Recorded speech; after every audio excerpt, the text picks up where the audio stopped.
Good morning, and welcome to the live broadcast of the bronze medal match between Australia and Japan from Lakeshore Foundation in Birmingham, Alabama. Presenting the game ball to the officials is Lauren Cherney, Four Nations Wheelchair Rugby Invitational Tournament Director and Recreation and Athletics Specialist at Lakeshore Foundation.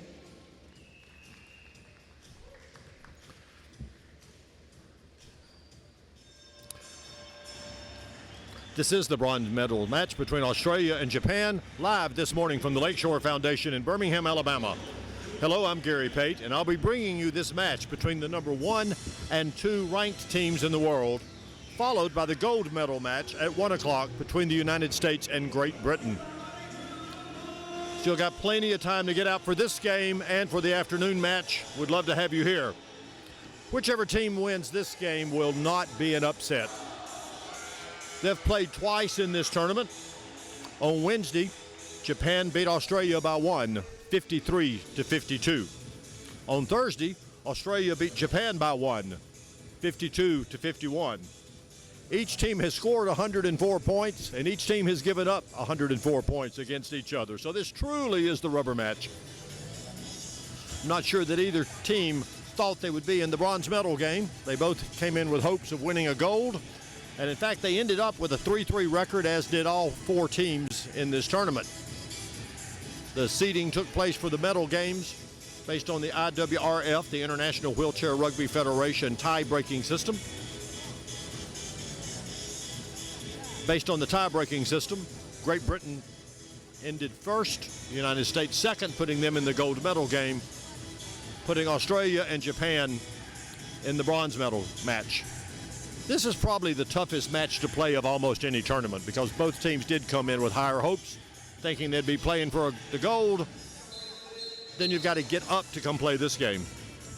Wheelchair rugby is a full contact sport where men and women play on the same team, on the same court, by the same rules, by the same regulations. If you can play, well, you can play. It doesn't matter whether you're a man or a woman.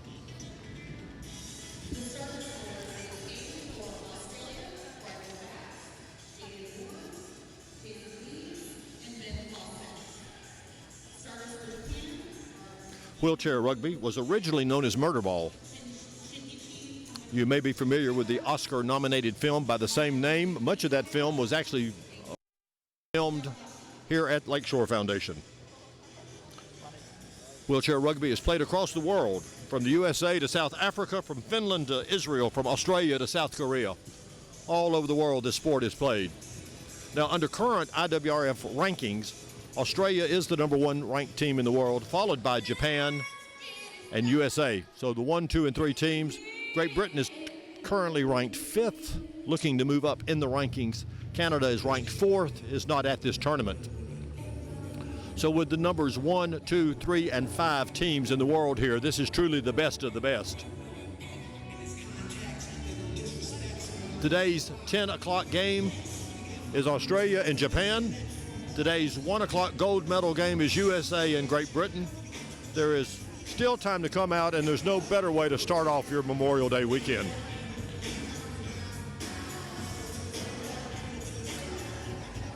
The referees for this game are internationally certified. Both of them are from Canada, Pierre Brier and Ryan Gaudet, 2 of the better refs in the game. In fact, all 5 refs that are here are at the very top of their craft. If you've had the chance to be out here or to watch these games on the stream, you will see that it's been basically conflict-free. That tells you what a great job these refs are doing. All of the players and all of the coaches become very competitive and are watching every call by a ref, and there's been no controversy at all. So real kudos to the refs that were selected and who have worked these games. Wheelchair rugby is played in 4 quarters of 8 minutes each. There's 4 players on the side. Each team has a maximum of 8 points on the court. We're getting ready to go in about 28 seconds. Starting lineup for Australia is Riley Batt, number 3, number 7, Jason Lees, number 8, Ben Fawcett, and number 23, Jaden Warren. Starting lineup for Japan, Kei Kishihazi, number 3, Masuki Haga, number 4. Shin Shimakawa, number 13. And Yukanubi Ike, number 21. We're about to start. Here's Wheelchair Rugby from Lakeshore Foundation. Japan is home in white. We'll be scoring to the right on the screen. Tip is won by Japan. First goal of the game. Japan is really driven by their 2 high pointers, Shin Shimakawa and Yukanubi Ike. Australia brings the ball up the far side of the court. Number 23, Jaden Warren with the ball. Ike makes a little attempt to slow him down at the goal line. Australia scores, it's 1-1. Particularly for Japan, you're going to see a lot of Shin Shimakawa and Yukanubi Ike. See a lot of them on the court today. They've basically been what we call Iron Men, and that is they've largely played every minute of every game. In fact, in several of the games, they never came out. It's a real testament to their conditioning and their strength to play 7 games in basically 3.5 days, some of the games back-to-back. Pass over to number 7, Jason Lees, and he scores to tie the game at 2-2 at the 7:22 mark. Shin Shimakawa with the ball. Riley Batt slowing him down, reaches for the ball. Shin pushes right.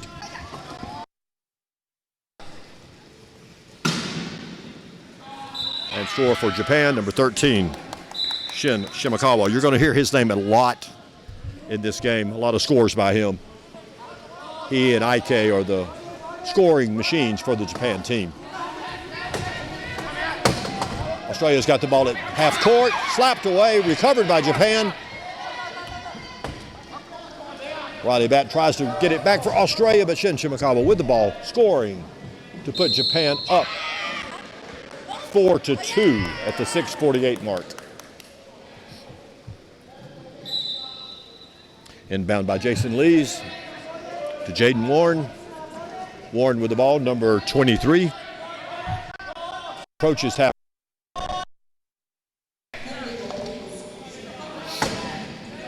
You'll notice that Jaden Warren dribbled right when he got past mid-court. The rules in wheelchair rugby are that you have to dribble or pass the ball every 10 seconds. Don't, it's a turnover. Dribbles and passes right about the mid-court mark.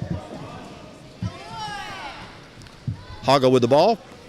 Brings it down the middle of the court. Good pick set by Ike. Pass over to Shin Shimakawa. Score. Japan up 5-3 at the 6:19 mark.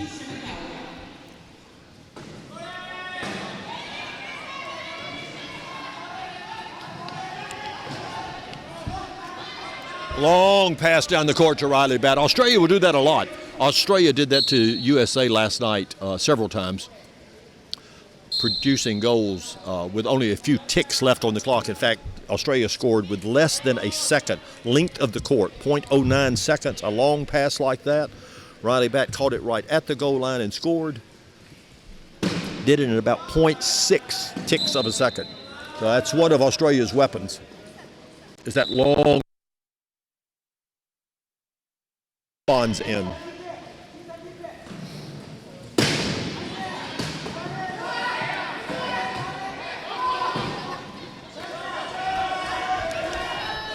Pass over to Jason Lees, slapped away, and it's going to be Japan's ball on the side. Turnover, Australia. Australia really doesn't want the ball a long time in the hands of their low pointers. Japan is quick. You saw it happen there. Ike slapped the ball away.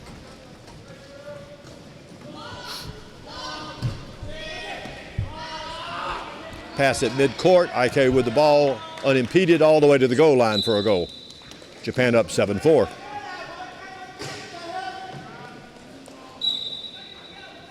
Point, Yukanubi Ike. Riley Batt with the ball. Goes right, goes left, goes back right. Dribbles right about half court.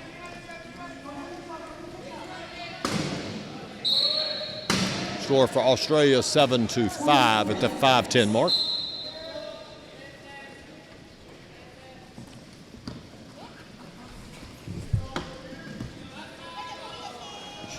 Shimakawa with the ball, dribbling left.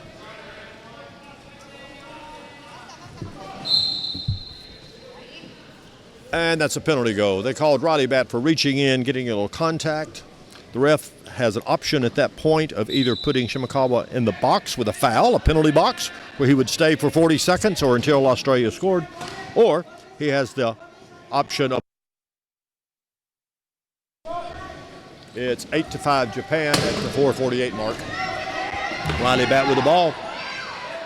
Across, keeping the ball. Nice pick by Jaden Warren. Jaden Warren set a nice pick to free Riley Batt. Haga inbounds to Shimakawa. Shimakawa looking for a pick. Picks it up from Kurohashi. Frees him. He dribbles, passes over to Ike. Australia collapses on him, but it's 2-on-2 and Shimakawa scores.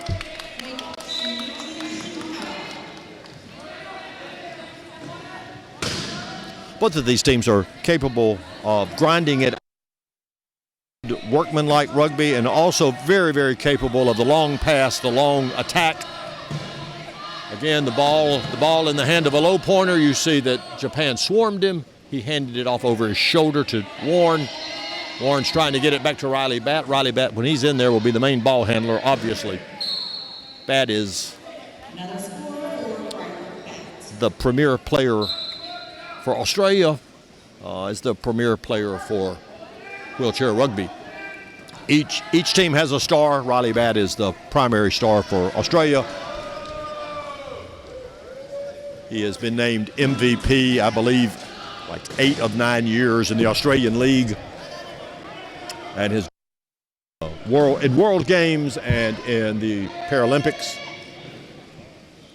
As you may know, Australia has won back-to-back gold medals in the Paralympics. First team to ever do that, driven primarily behind Batt's leadership. Teams in transition. Ryan Gaudette makes a call. Calls Shimakawa for illegal use of the hands. He'll come to the box. He made contact when he reached in. He's in the box, and he'll stay in the box either for 1 minute or until Australia scores. Then he releases.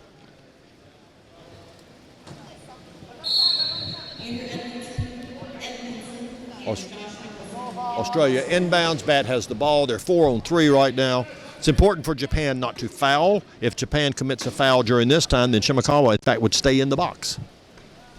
But no foul at this point, and he's called inbounder. You saw that Australia sent Andrew Edmondson over, who subbed in. They sent him over to guard the box. Shimakawa couldn't get on the court, so he signified himself as the inbounder, which means he was released, and then he drove the length of the court and scored.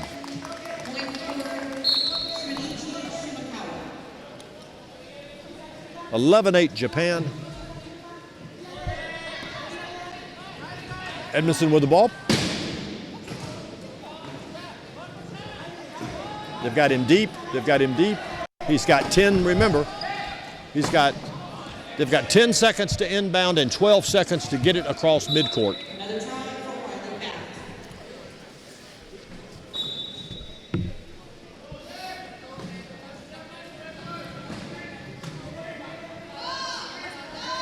IK with the ball, being worked hard by Edmondson. Good defense. Pass deep, though. He got behind him. Shimakawa scores. Back to the 3-point lead for Japan.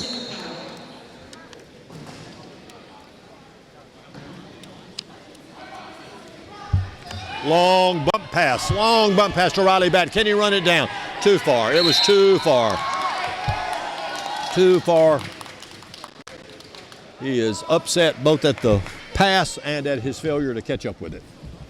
As I mentioned, Australia and Japan are both teams in transition. For instance, if you look at the roster for Australia for Rio in 2016, the 12 players that were on that squad, only 6 of them are at the Four Nations. There's a real talent on all of the veterans and to blending in newer players, and that's what both teams are actually have a really veterans, middle experienced players, and then rookies, people who have not ever played at this level. But it's a very delicate balance to try to maintain. If you're a Alabama football fan, they talk about reloading, and that's what all of these teams try to do. They don't try to start from scratch again. They just try to fill in the gaps and reload. So that's what you got all four of these teams, but certainly both of these teams here are transitioning and yet have maintained their excellence. 13-10. Japan with the ball. IK over to Shimakawa. You're going to hear that over and over during this game. Shimakawa to IK, IK to Shimakawa. He gets the ball over midcourt, makes a little flip pass. Haga does not attempt to score. He pulls the ball out. There's 1:42 left on the clock. They're up by 4. I think that's the biggest lead that either one of these teams have had on each other all weekend, not just in this game. As I mentioned earlier, they've played twice, Japan winning the first game by 1 point, Australia winning the second by 1 point. Certainly what we expect in this game. Edmondson drives down the length of the court. Now there's 1:26 left on the clock. Stoppage in play. Shimakawa has a flat tire. So the pit crew comes out. By IWRF rules, they have 1 minute to make the change. It's be done on some of these chairs in 1 minute. If you can't make the equipment change in 1 minute, you either have to substitute that player or perhaps take a timeout. So the unsung heroes of all of these teams are the staff members, the people that do the equipment. They truly keep the players on the court, keep the players active, keep the flow of the game going. You saw them change that tire in about 15 seconds.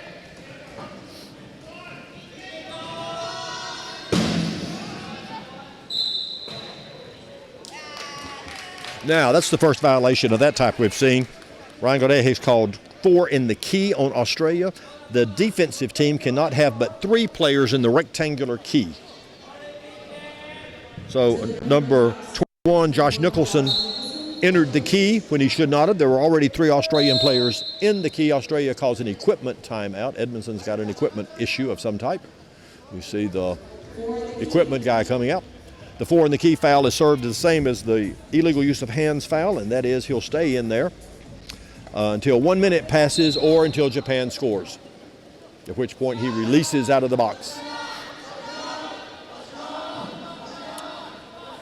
The defensive team cannot have more than 3 players in the key.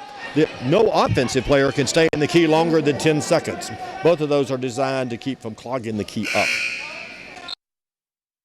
Turn the ball over at a crucial moment. Australia had a player in the box, in the penalty box. Japan had the advantage 4-3, turned the ball over. 50 seconds to go in the first quarter. Now Australia has a back-to-back turnover and flips the ball straight back. Japan scores. Australia's back at full strength on the court. He's called for inbounder. Josh Nicholson will inbound the ball. Japan's got their lead back up to 4 with 46 seconds. You're going to see some clock management here. Both teams still have their full complement of timeouts left, 4 each. Australia will, I assume, will run the ball down. Try to score with only a couple of ticks left on the clock. They may take a timeout to preserve their use of the ball. They would love to score their ball to score. So it's really a chance for them to shave 2 points off Japan's lead. You're down to 10 seconds on the game clock, 4 seconds on the shot clock. They're not going to use the timeout. He's going to score with 7.4 seconds to go. Now, can they stop Japan from scoring here? That would fit right into Australia's strategy. Australia has scored this last goal. They really want to stop Japan from scoring here. Japan's at 5-4, 3-2-1. They're not even going to push. No. So no score by Japan. So Australia, look at the strategy. Japan was up by 4. Australia just took 1 point off of that lead to get it down to 3. It's 15-12. It'll be Australia's ball coming out to start the second quarter, which means if Australia can score, that 4-point lead has now become a 2-point lead. That was Australia's use of the clock, what they're trying to do to manage the ball. So at the end of one period of play in Birmingham, Alabama, Japan 15, Australia 12 in this bronze medal match.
Riley Bat with 8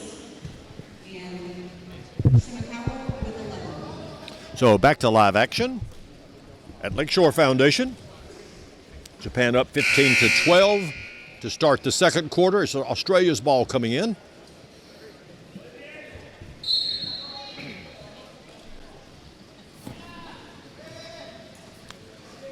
Chris Bond is now on the court with Riley Bat.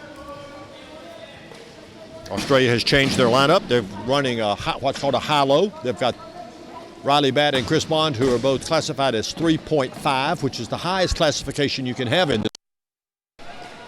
On the court with them at the same time are two what we would call nickels. They're 0.5. So 3.5 and 3.5 and 0.5 and 0.5 gives you 8 points on the floor. Australia's cut it to 2, 15-13, exactly as we were talking, 15-13. Their chance to get back in the game, and truly back in the game. A turnover by Japan. Australia scores here. They've now cut it down to 1. Nice pass from Chris Bond to Riley Bat, and Australia has it down to 1. So Japan was up by 4. With under a minute to play, they're now up by 1. It shows you how quickly the flow of this game can change. Shows you the strength of Australia and the resiliency of Japan. Japan at this point holding on to their 1-point lead. Japan's ball coming in on the baseline.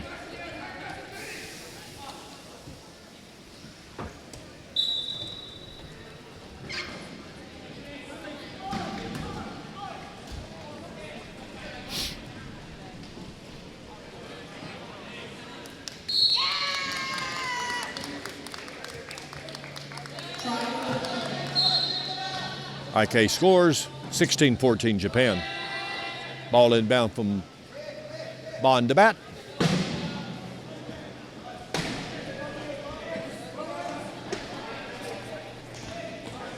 Bat breaks away. A try for Riley Bat. Back to a 1-point game.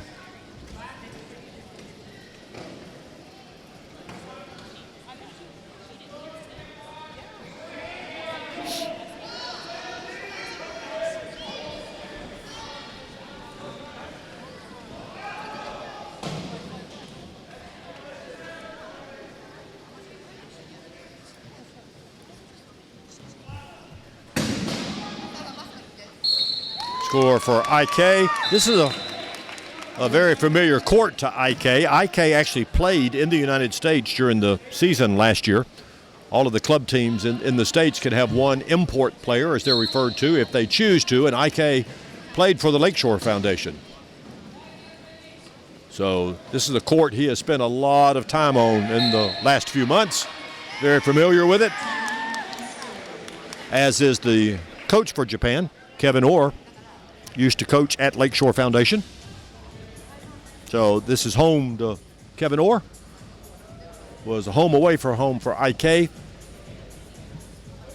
Timeout taken by Australia. Each team gets 4 court timeouts. Those last for 30 seconds. In addition to that, each team gets 2 what are referred to as bench or coach timeouts. Those timeouts last for 1 minute. So you don't want to use your timeouts foolishly, but on the other hand, if you need them, that's what they're there for. The worst thing in the world is to get to the end of the game and still have timeouts on the board, and you never used them when maybe you could have. Japan's got all 4 left. Australia's got 3 left. Nobody's taken a bench yet, so they both got both their benches. Bondi with the ball. Nice push through congestion at midcourt. 17-16.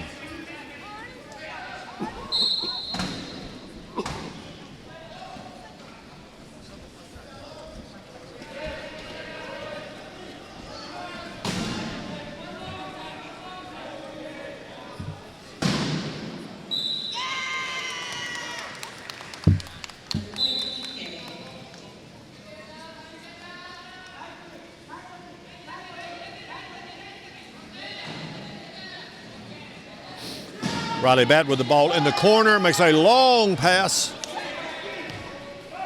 Bond runs under it, catches it. That's the advantage of having veterans that play with each other for so long and so well. They know where each other's going to be on the court under certain circumstances. I'm not saying it was a blind pass by Riley Bat, but I'm not even sure he could really see Chris Bond too well at that point, but he knew where Bond was going because they've played together for so long.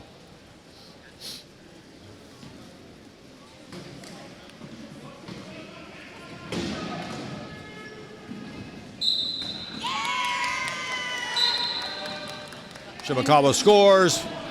Quick inbound by Australia. And they scored in about 1.5 seconds. Length of the pass. From Bat to Bond. EK inbounds to Shimakawa. Again, another tandem of high pointers who have played together for a good while, know each other well. Shimakawa in the corner. Bat tries to stop him. Bat left the court. The defensive player cannot. So they did not award the goal. They have put Riley Bat in the box. Again, it's the discretion of the referee. If he believes that the offensive player would have scored but for the foul, then they will award the penalty goal. Otherwise, when the foul is committed or the violation is committed, if he does not believe the offensive player was in a position to score, then the defensive player should go to the box, as Riley Bat just did. Putting Japan now at a 4-3 advantage on the court. You'll notice that Japan has put number 4, Haga, over here in front of the box to block Riley Bat from coming on, forcing Bat to be the inbounder. They would rather have Bat inbounding than having him on the court catching the ball.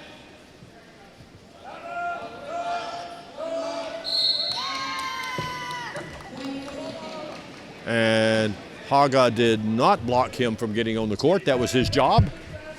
Bat got around him, which means Bat is not inbounding. Bond called for the ball, puts it in Bat's hand, which is not what Japan wanted. Bat's got the ball, takes his dribble, crosses half court, takes another dribble.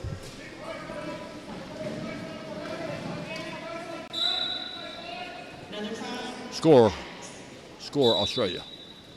20-19 at the 4:40 mark.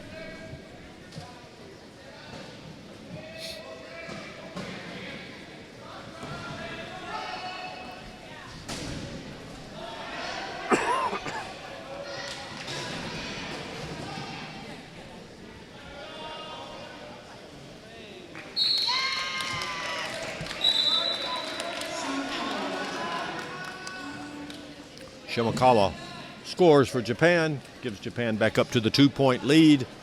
Lead is staying in the 2 to 1 point range right now. It was at 4 points. Australia scored the last goal of the first quarter and the first 2 goals of the second quarter to cut the 4-point lead down. And that's where it stayed ever since. If Australia scores here, they'll have it back to 1. Number 4 for Japan is signaling for an equipment timeout.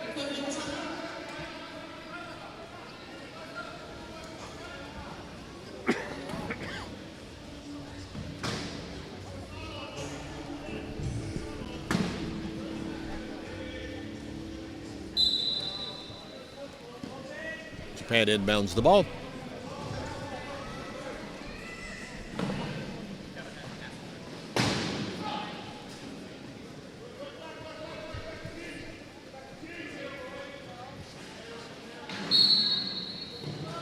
EK scores on a penalty goal. That was a penalty try.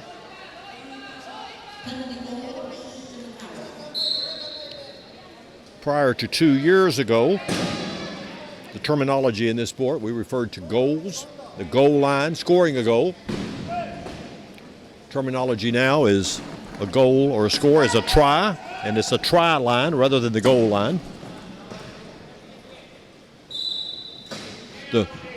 The markers at the end of the court are no longer referred to as cones, they're referred to as posts.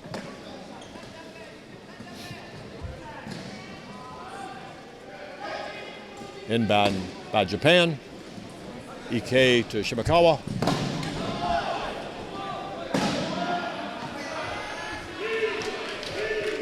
Pass to Haga, who scores.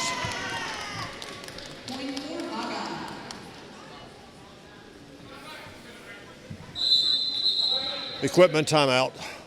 Australia. Equipment timeout.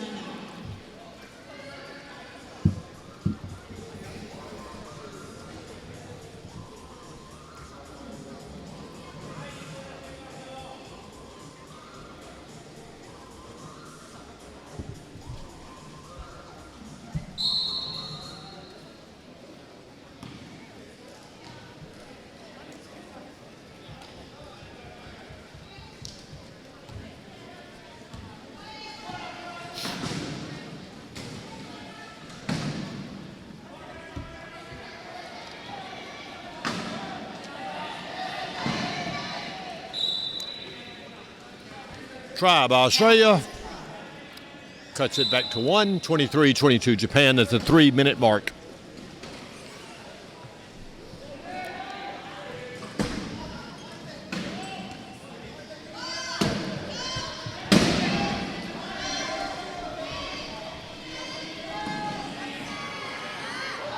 Pass to Haga in the corner, bobbled.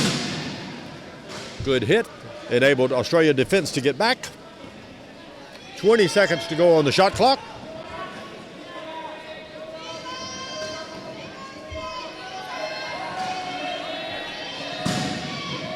Pass over the top. It's going to be touched.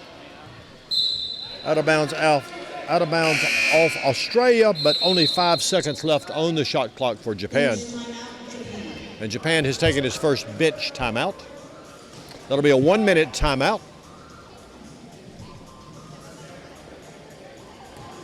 Kai Kurahashi in the game for Japan. Failed to mention her coming on the court. Very fine defensive player. She is a low pointer. She is a 0.5 or a nickel. Each player has gone through classification process to be awarded a point based on their level of ability. We've mentioned that Riley Batt and Chris Bond are 3.5s, meaning they have a higher level. Kai Kurahashi is a 0.5, which means she has a lower level. Each team can have 8 points on the floor at a time, which means that each classification level is really important as you're adding up the points to get on the court. So if you've got really dominant high pointers like both of these teams have, the low pointers play a critical role. Goal for Japan, 24-22 at the 2:26 mark.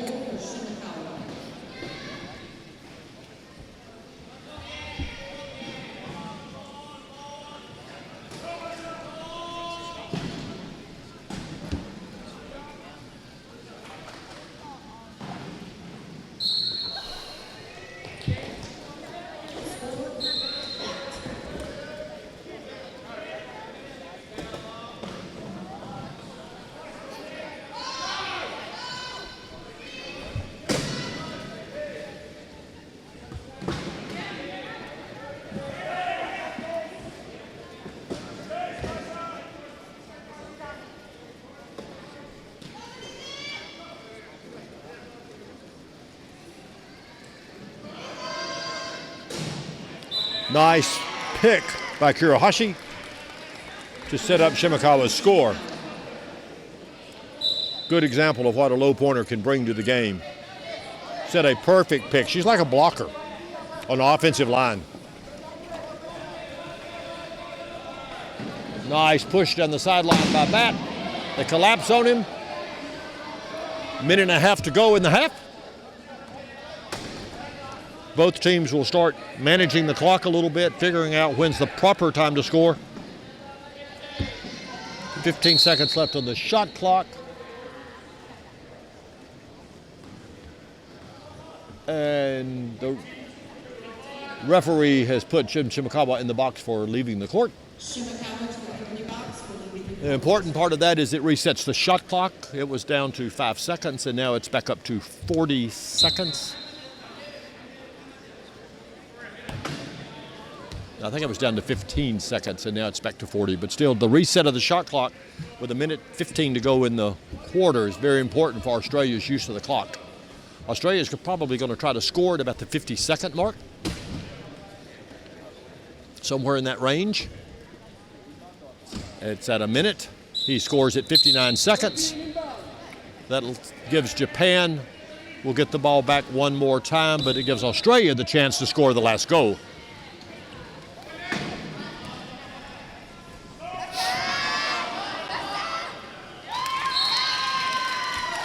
And Japan scored at the 51-second mark, which means they could actually get the ball back. If nothing else, Australia may have to use a timeout to ensure that they score the last goal and go down by 1 rather than Japan scoring the last goal and going down by 3. That would be a huge swing. So this last goal of this half is very, very important to both teams. Is it going to be a 1-point game or a 3-point game?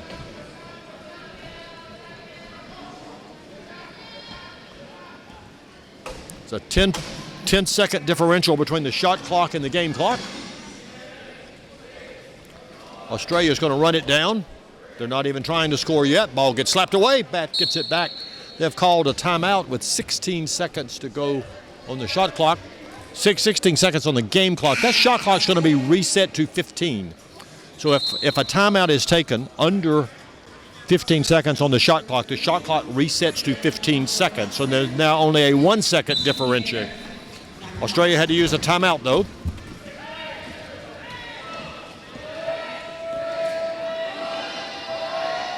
Eight seconds. Bat with the ball. Flips it to Bond. Bondi's going to score, and is going to score with 1.6 seconds to go.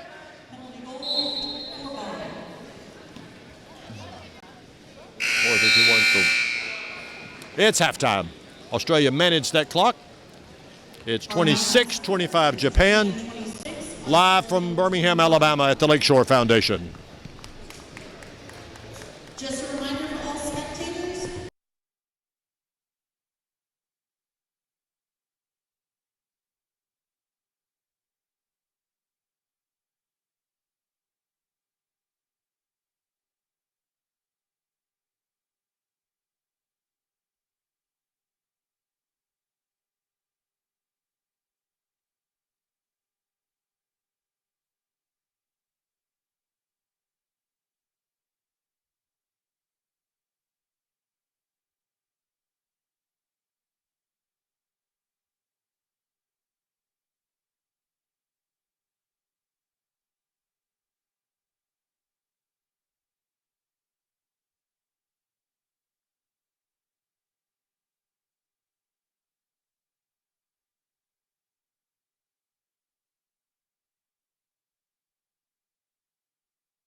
We're back here at halftime at Lakeshore Foundation, where Japan is ahead of Australia, 26-25. My guest at halftime is Bob Lujano, who is no stranger to most of you and certainly no stranger to this sport. Bob has been a dominant player in wheelchair rugby for approximately, 70 years? Is that right, Bob? Yeah, give or take a few. Not sure Bob's that old, but Bob has been has participated at every level of this sport, has hung several medals around his neck, and Bob's here as our halftime guest. Bob, I look at these two teams. This is the third time they've met in the last 4 days, and there is a 1-point differential, not just in this game, but for the entire week.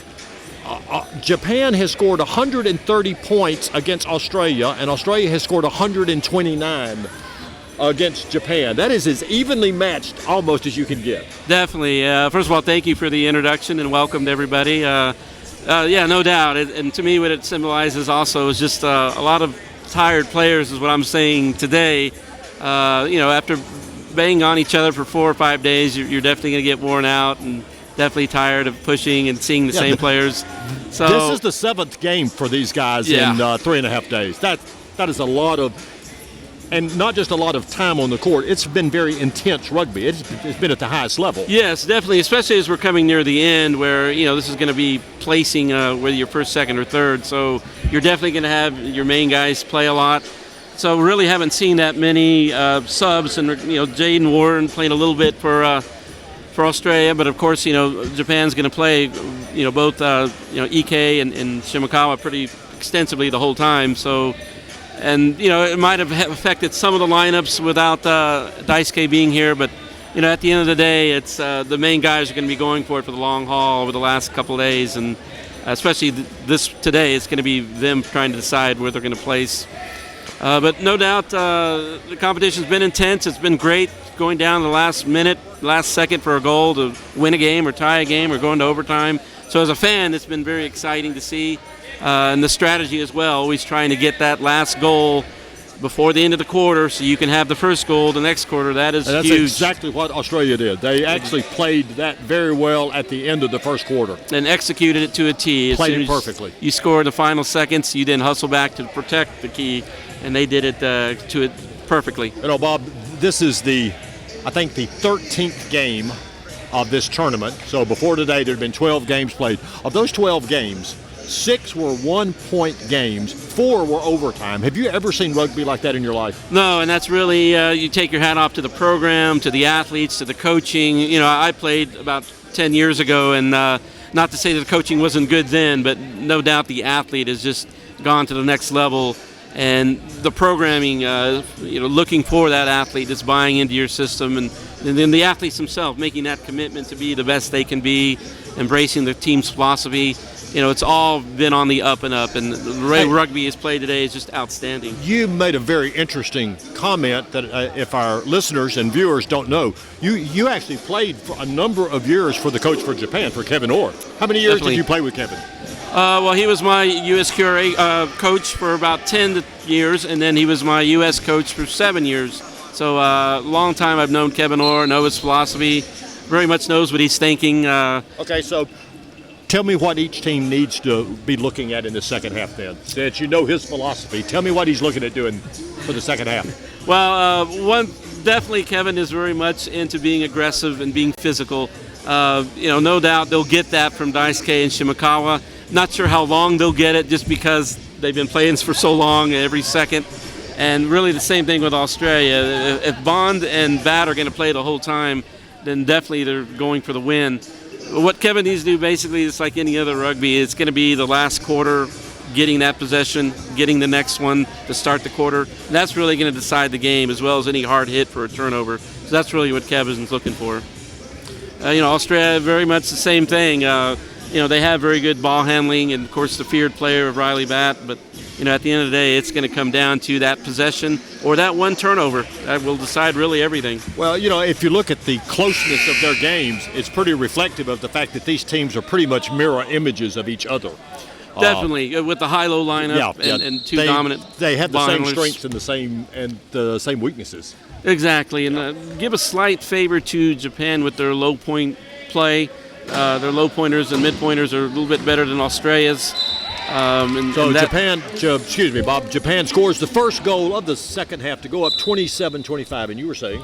Exactly. The low point play is going to be very crucial for Japan, and that's kind of, to me, the advantage they have over Australia, as we see Mr. Chris Bond score. Now, there's a number of players on the court right now that you have played with and against.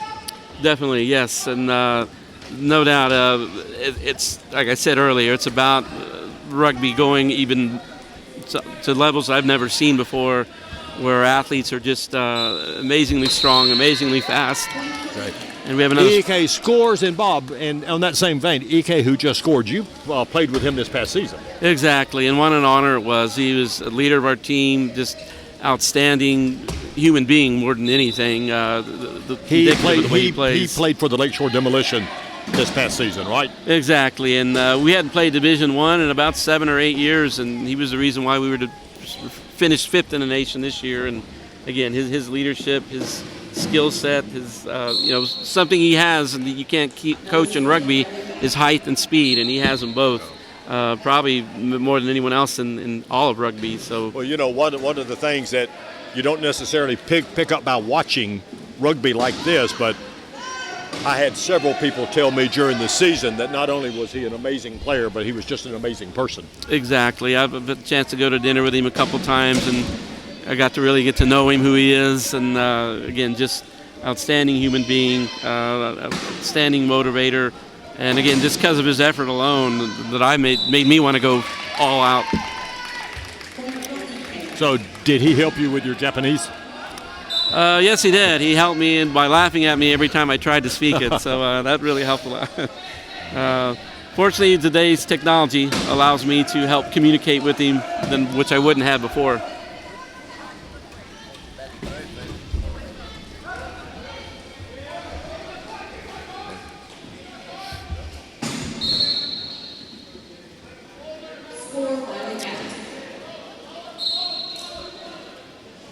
Still going back and forth. That 1 point goal, that one turnover or that last possession is going to be everything. And it'll be, and don't see Bond and Bat and EK and Shimakawa getting tired anytime soon.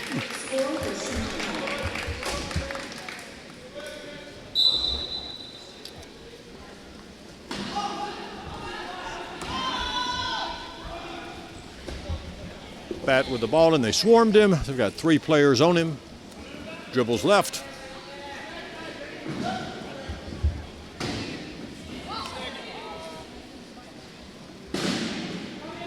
And breaks through and scores to get the ball back to a 1 point game. 30-29 at about the 6-minute mark. I want to thank Bob Lujano for coming and spending a few minutes with me. It's always nice to see Bob and to spend a few time with him, and there's nobody I know that loves the sport more or knows the sport better than Bob. So, Bob, thank you so much for coming and sitting there with me for a minute. It's my honor. Thank you very much, Gary, and everyone have a great time.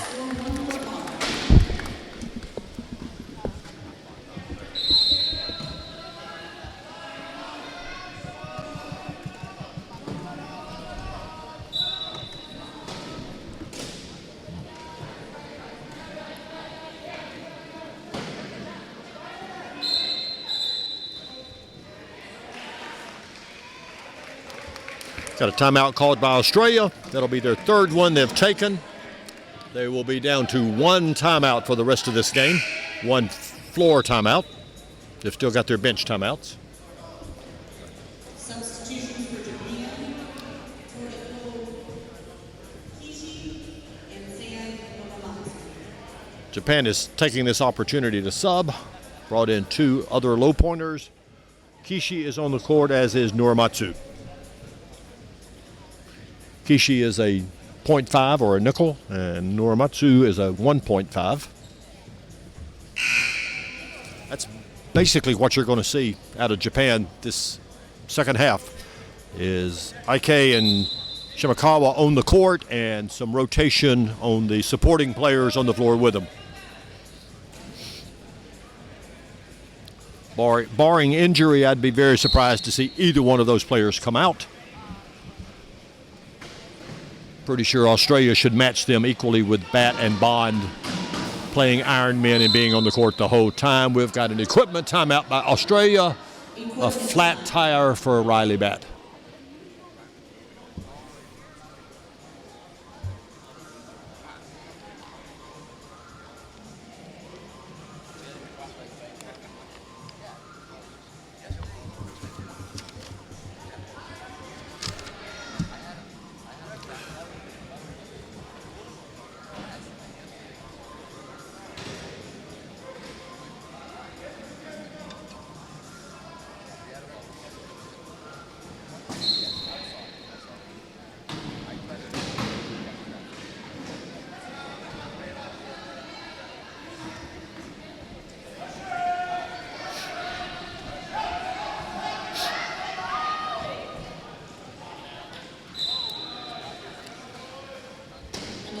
Try for Bondi. Back to a 1-point game. Right now the two teams are basically just slugging each other. It's a goal for Japan, a goal for Australia. Back and forth, back and forth. Bob and I talked earlier about the talent on both of these teams, the speed, the skill. Bob mentioned it. It's also true to say, though, both teams, as this game progresses, some level of exhaustion sets in. This is the 7th game in 3.5 days for these players, and games at the very highest level. I can't really stress that enough about the intensity of these games. Again, the first 12 games played, six games decided by 1 point, 4 games in overtime. Timeout, Australia. Australia is now out of timeouts on the floor. They have no timeouts left on the floor. Japan has all 4 left. That can be very telling as the game progresses. There are certainly those times when you need a timeout in your hip pocket, and Japan's going to have 4. Australia's pocket is now empty. Australia has subbed. Shea Graham is in on the floor. For Australia, she is a 2.5. Has been a real strong addition for this team.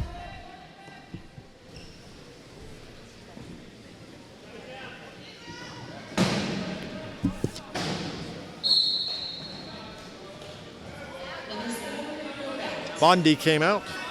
So you have Andrew Edmondson, Shea Graham, Ben Fawcett, and Riley Bat on the floor right now for Australia.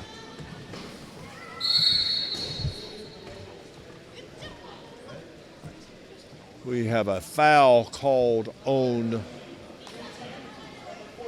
number 14, Andrew Edmondson, an illegal use of the hands. I actually think it was an illegal use of his elbow.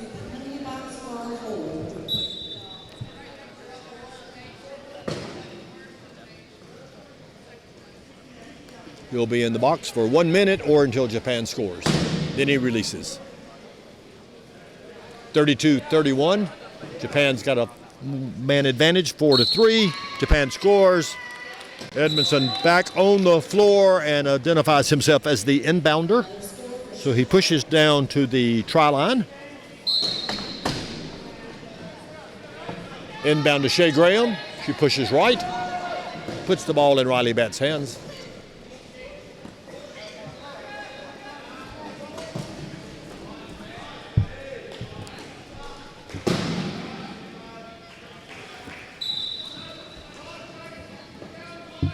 Point for Bat.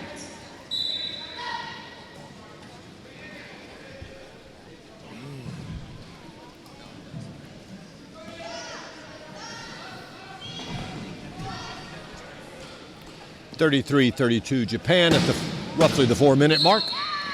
4 minutes and 10 seconds left in the third period.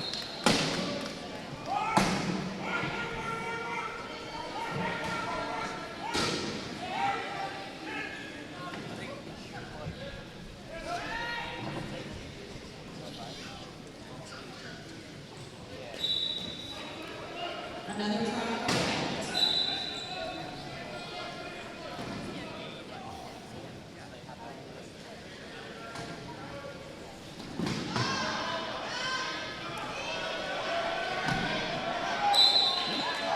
And Japan takes their first floor timeout. So they now have 3 left. Australia has none. Australia has both their bench timeouts. Japan has used one of its bench timeouts. Floor timeouts last for 30 seconds. Bench or coach timeout lasts for 1 minute.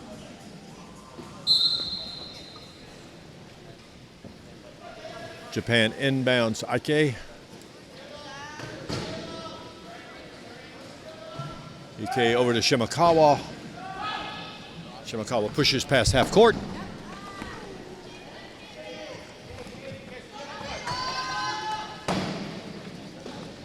And a try for Shimakawa. 35-33 Japan. Shimakawa steals the ball for Edmondson. Turnover, Australia. And then Japan turns it right back over. A real break point in the game. Shimakawa then passes into Kishi, who can't quite handle the pass. Australia gets the ball back.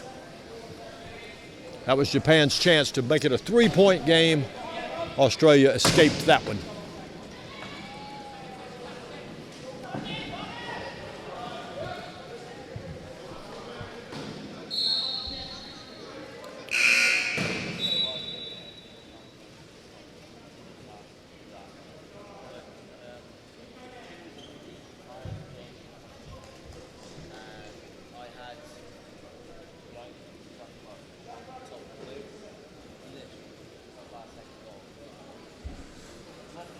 Some sort of conversation at the scorer's table right now. They called the ref over. The ref is now talking to the other ref. It's always, nearly always, either a conversation about the score or about the clock.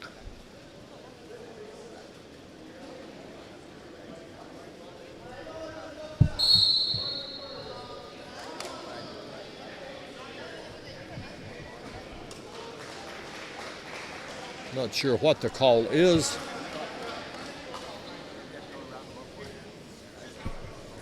But it's going to be white. They're signaling white ball in the corner.